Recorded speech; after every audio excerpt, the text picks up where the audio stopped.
Hello. I'm so glad you're here, and I apologize. It's a bit later than it usually is.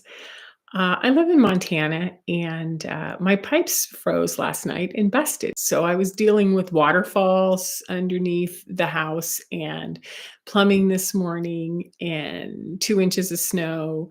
And I have a tarot class this afternoon. So I just decided I'll get on when I can get on. I'm moving and flowing with what's going on, which is what we're going to talk about today, right? Okay, so flares have been quiet, really quiet this week. They've been rumbling, but in the high B's, low C's, right?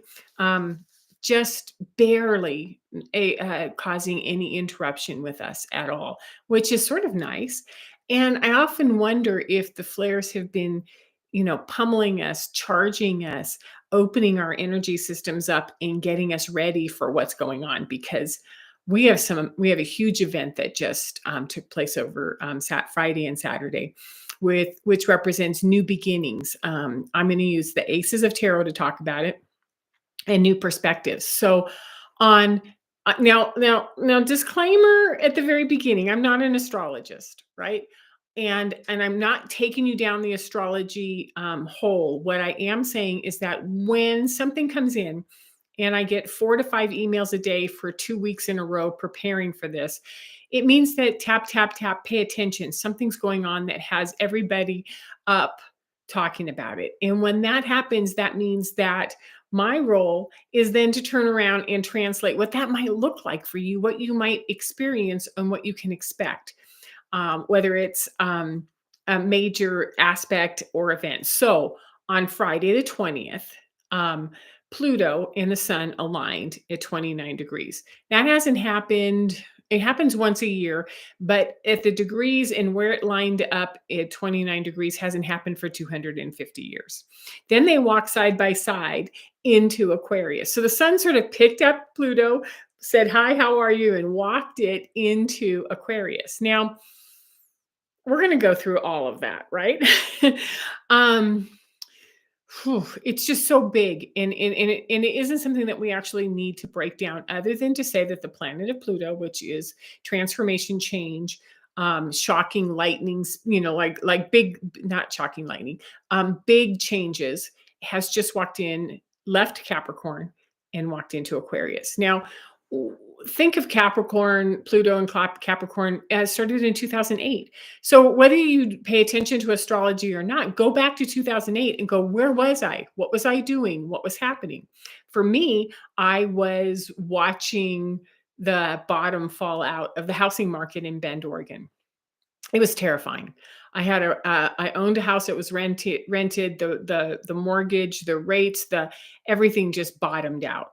And I ended up I didn't lose my house. I sold it for less than I bought it for, just to get out from underneath it. So 2008 is kind of like, I remember that, right? So where were you? What was going on in 2008? Because that's going to be important. And if you want to know more information about all of this, go to Astro Butterfly, go to Pam Gregory, go to the astrologer that you prefer to gather information from in the words that you understand, right? So what happened is a big chapter in our life has come to an end. It's like the closing of something that started in 2008, and it's like, oh, couldn't have stopped soon enough. It's been just an uphill battle because we've been in a physical sign of Capricorn, dealing with rulers and those who rule and putting it into physical form. And it's just been arduous. And it's just like boom to the boom, boom, boom, just stepping along, making life work. And it's been heavy. Now, what we might notice is that as of yesterday, Saturday, the 21st, or the 22nd, I mean, excuse me, the 20th, or today, the 21st, or the 22nd. I'm sorry, my dates are all scrambled, because what I'm going to say is it's possible that you're a little fuzzy, you're a little light, you're a little weary, you're a little like, oh, what was that I just went through, right? You're going to feel off. You're going to feel different. You're going to feel lighter. And that's going to feel unusual. Kind of like when we hold our hand so tight and then we open it up and it's like, oh, it's a little painful. And it's starting to I'm starting to inform me that that it's coming back and something new is happening. So, what's happening is with Aquarius, we're moving into the collective, we're moving into the voice of the people, we're moving into the individual, we're moving into an air sign that represents individualism and freedom, right? So, whew, to put this in perspective, I loved this example. It came from a tarot reader called the Autistic Mystic. And he's quirky and I love him. So check him out on YouTube. He said the difference between Pluto being in Capricorn and Pluto being in Aquarius might look like this. Let's say that you're a kid in school and your teacher calls you out and shames you or does something to you in front of the classroom or accuses you of something that is just off and wrong, right? In Pluto in Capricorn and in the previous decades before that, uh, your ability as a student might look like, hey, that's not true, or no, that's not me, or you become really obstinate, whatever, right? Ends up with the teacher calling the principal and you being admonished, set aside, scolded, told to toe the line and get back into the group and start to behave yourself, right? When Pluto goes into Aquarius, same scenario. Kid gets called out by the teacher. Teacher, it escalates. Teacher calls the principal, and the principal and the kid and the teacher sit down. And with Pluto in Aquarius, the principal starts to listen to what the kid is saying, and he realizes that the kid may be onto something. The kid may be right. So the principal empowers the kid and says, now we have something bigger that we need to work on. So he's addressing the teacher, the educator's behavior or choices, and talking to the kid in an equal, free way. So that gives me so much hope to know that we're sort of getting out from underneath that ruler, top-down management, patriarchal culture, and going into Pluto and Aquarius for the next 20 years, which is to have our our children experience power, their magical creative power, to have their voices heard, to have our voices heard, right? To see intelligences being recognized, and by intelligences, multidimensional, the clairs, the intuition, the things that we work where it's like, wow, something's going on with that teacher, and that has nothing to do with me, and I'm not paying the price for that, right? We're going to recognize things deeper. We're going to be understood. And our perceptions, our intuitions, our knowledge, um, will start to become recognized within ourselves and also within those around us. Our jobs are going to change. Our relationships are going to change because all of a sudden we have an empowerment that we haven't had for decades, right? So the examples that I use over and over here is that our levels of sensitivity are going to start to inform us tenfold, much more. Our clairs are going to talk to us. Our clairsentient, clairvoyant, claircognizant skill sets, right? Our multidimensional ability to see things from multiple perspectives, our multiple levels of intelligences, even so the spectrum intelligences are going to be recognized and they will grow. So what's happening is that we're in a brand new beginning. So both within the good tarot on this side and the Osho Zen, this is what it looks like when something just starts to bud in the physical plane. Like, wow, something's just starting in the physical plane. What we have here is things are just starting in the mental plane, a new level of consciousness. Wow, I didn't think about it that way before. Freedom to fly and be out into the air of creativity, right? Within the emotional realms, individual freedom to float, to nurture an oyster or a pearl and hold it, to float without any worry, to be able to relax into the waters and let our emotions guide us. And within fire, I love this one, right?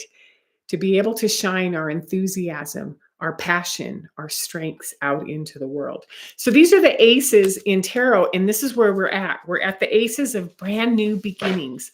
And so I have some tips for you. And before I go to that, what I wanted to do was, do that recognition that I'm a coach, I'm a guide, I'm a teacher. And what I've been doing is recalibrating, grounding, empowering, nurturing up those skill sets within you so that you can stand and out and be a part of these changes. So if that's something that I can assist you with, just let me know. Drop me a message, right? So I have 5 tips for you today. First one, number one, stop. Drop as much as you can and go, What's Denise talking about? Like, what is actually changing? What would change look like? What would it look like for me? Right? So that's where you feel and you observe and you notice what might be going on around you. And you get quiet and you listen with your whole body. Change. What would that look like? How would I detect that change is actually happening? Right? How do I allow myself to begin into a new world with a new perspective? And what would that look like? So stop.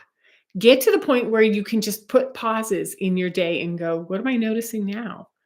If it's beginning, what looks different? What feels different? So feel, see, hear, know. These are where the clairs come out. I'm going to start doing a series on Instagram on the reels, and they'll also be on Facebook on the clairs. Each one of the clairs, and do a deep dive into that. So we'll do a little bit more there. Number two, look for the nuances of change. What would it be? So, in the physical earth, is it like moving, breaking up, getting together, buying houses that you never knew that you were going to buy? What kind of physical things are happening that are changes? Did my symptoms just leave? Am I feeling a lot lighter now? Within the water, emotional changes. Um, what are you seeing in patterns and behaviors, ripples? Because what water is ripples. Something drops and then it ripples out, and we always see the ripples and then we trace it back to, oh, that's what that is, right? So what's changing in our emotions? What's changing in our mental? Which is, what do you read? What are you watching? What are you studying? What captures your attention? What is your observer picking up on and translating into your mind, into your brain, right? And spiritual, what's the speed of things? Did things dramatically slow down and burn deeper and slower, or did they speed up? Right? Where's the enthusiasm? Where's the persistence? Where's the passion? Notice who's turned on and who's not. Right? Number three, bend your knees. Be open and flexible, right? Just move with it like I did this morning. I'm not going to make the 10 o'clock targeted time for the video, but I got started at 1, 3 hours later, right? So you move and you're flexible, and you may be drawn towards something, you may be pushing away something. You may have people, places, and things just dropping off or opening up.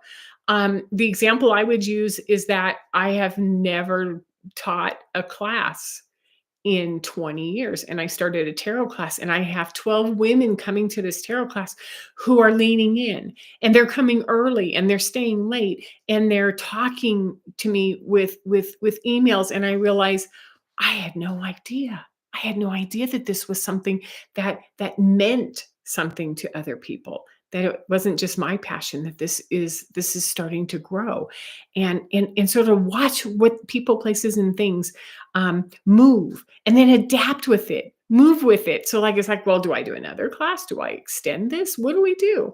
And without any shoulds, just, oh, well, maybe what would that look like? Number four, talk about this. Share what you're seeing with other people. Share them with your children. Share them with your partner. Share them with your coworkers. Share them with your best friend. Share them with your siblings when you're on the phone, right? Start conversations and collaborate. This is what I'm noticing. And they're watching this video, and she's saying to pick up on the fact that we're at a new beginning. And I don't know what that means. What do you think that is? And then you start to notice together, because now there's more sets of eyes, putting things into perspective, right? What is actually changing, right?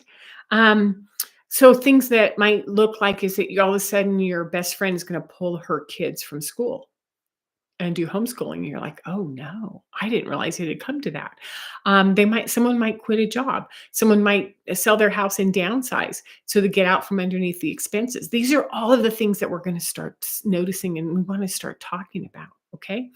And number five, the last one, is to have compassion. Always have compassion, because It's a process. We're all in a process of change. We're all experiencing things. And some people are going to like hold tight and say, no, no, no, no, no. And they're going to be angry. They're running through lights. They're honking their horn. They're pissed off. Their body hurts because they can't go into these changes. Or some people are going to be like moving around and going, life has really gotten cool all of a sudden. So have compassion for all of that. And if there's anything I can do, just drop me a note, put some comments down here, like and subscribe. Let's just keep this going. And thank you so much for tuning in. See you next week. Bye bye.